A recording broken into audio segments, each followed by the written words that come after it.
আসসালামু আলাইকুম রিয়াজ, কী অবস্থা সবার? আল্লাহ তাআলা অশেষ রহমত, আলহামদুলিল্লাহ আমি অনেকটাই ভালো আছি। তো আপনাদের কী অবস্থা কমেন্টে জানাই দিবেন। এই যে দেখতেছেন আমাদের আজকে মাল কয়টা বানানো হয়েছে, এই যে মালগুলো প্যাকেট করতেছে, কেউ ডজন করে কেউ প্যাকেট করতেছে।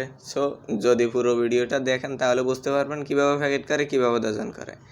আমাদের কিছু লোক আছে যারা এই যে দেখেন ডজন করতে আছে, ছোটো ছোটো পোলাপান। আর এই যে দেখেন ও এখানে বসে বসে পিন মারতেছে, যে প্যাকেটগুলো করা হইতেছে ওই প্যাকেটগুলো ওই পিন মারতেছে। আর ওই যে দেখেন ওইখানে ওরা প্যাকেট করতেছে।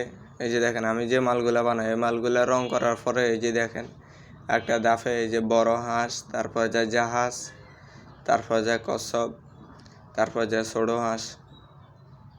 ওই যে দেখেন এটার ভিতরে ভাড়াভাড়ি লেগে গেল ওরা। এই যে দেখেন তারপরে যায় হলুদ মাছ, তারপরে যায় লাল মাছ দিয়ে আমাদের প্যাকেটটা কমপ্লিট করা হয় আর কি। এই যে দেখেন প্যাকেটগুলো করে করে রাখছে, আর দুই পাশ দিয়ে দুইটা মিলে পিন মারতেছে। আর